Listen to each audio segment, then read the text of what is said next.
students. Today we are going to start lesson respiration. It is also a life process which is very necessary. So what is respiration? It is a process in which complex food molecules, that is glucose, is broken down into simple molecules with release of energy. Now what is breathing? What is the difference between respiration and breathing? Breathing is a simple physical process in which oxygen is taken inside the body and carbon dioxide is given out of the body. This process is a part of respiratory process.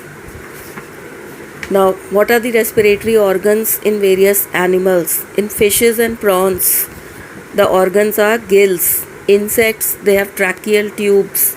Frogs and earthworms, they breathe through moist skin.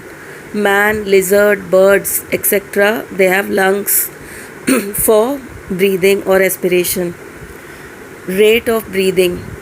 Aquatic animals like fishes, etc., they take the dissolved oxygen in water for breathing, and because the amount of oxygen dissolved in water is very low as compared to oxygen present in the air, so the rate of breathing in fishes and aquatic animals is faster than terrestrial animals.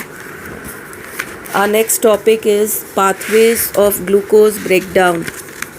There are 3 pathways of glucose breakdown. When the glucose starts the oxidation process in the mitochondria, what are the various pathways it follows? So first of all, glucose is a 6-carbon molecule which first breaks down into pyruvate molecule which is of 3 carbon. Then this is a common pathway. After this process, there are 3 pathways. So first is pathway 1, which occurs in the presence of oxygen.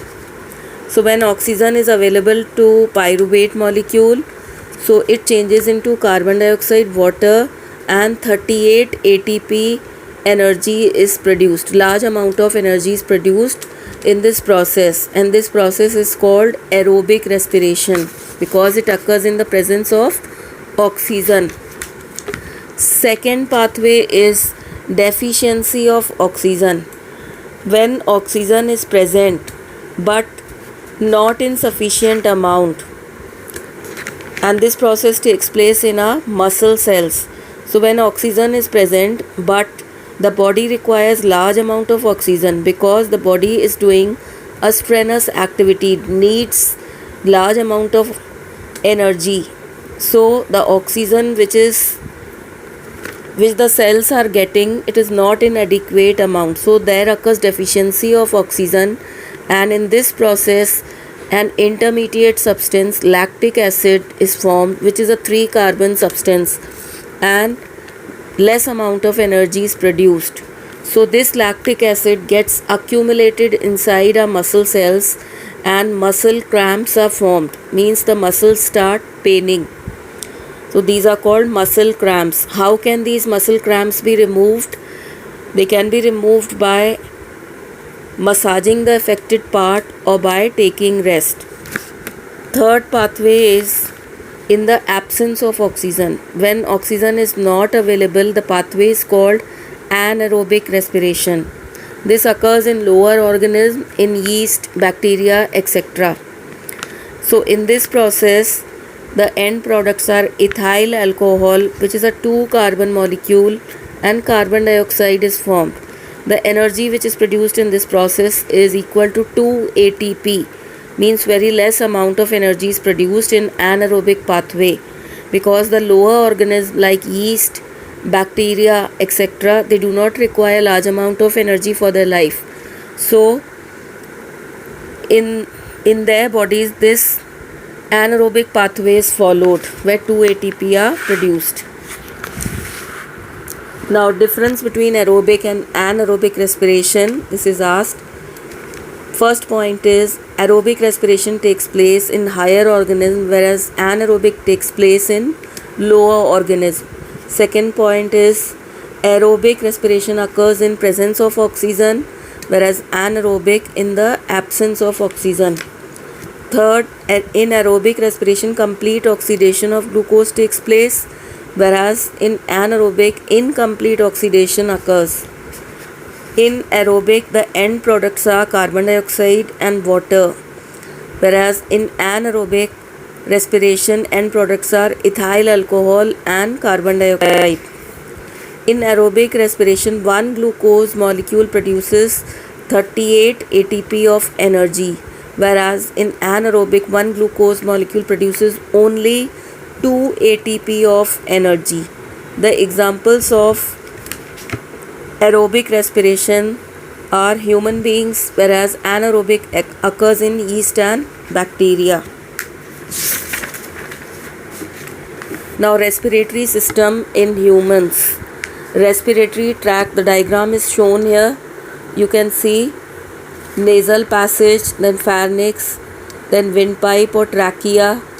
Over this trachea there is larynx or sound box, and then trachea is divided into two branches which are called bronchi. The bronchi again divide into many small branches called bronchioles, and the lungs are divided into millions of small chambers known as alveoli.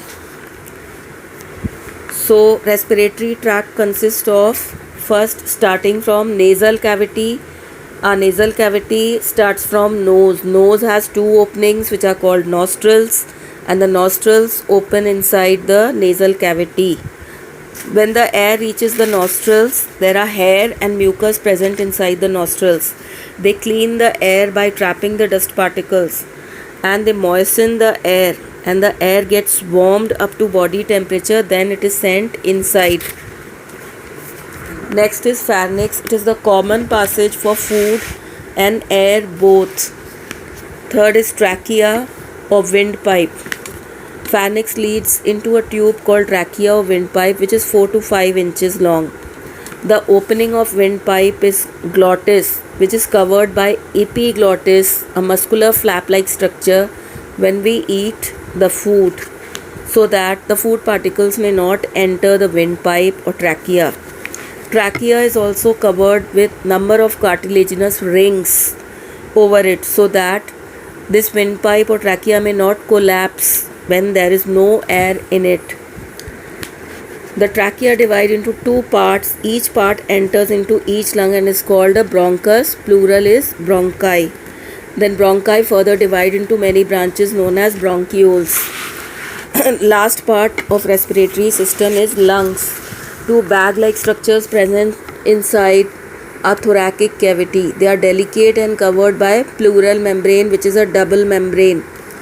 And between these membranes a fluid is filled which reduces the friction during breathing process.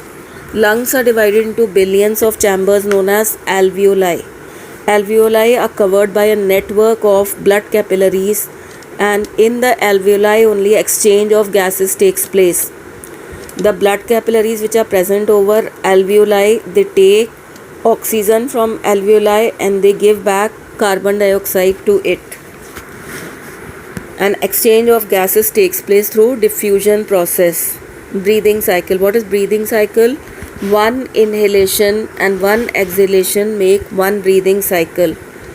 Our breathing rate is 15 to 18 times per minute, and during exercise it increases to 20 to 25 times per minute. So children, this is all for today. Thank you.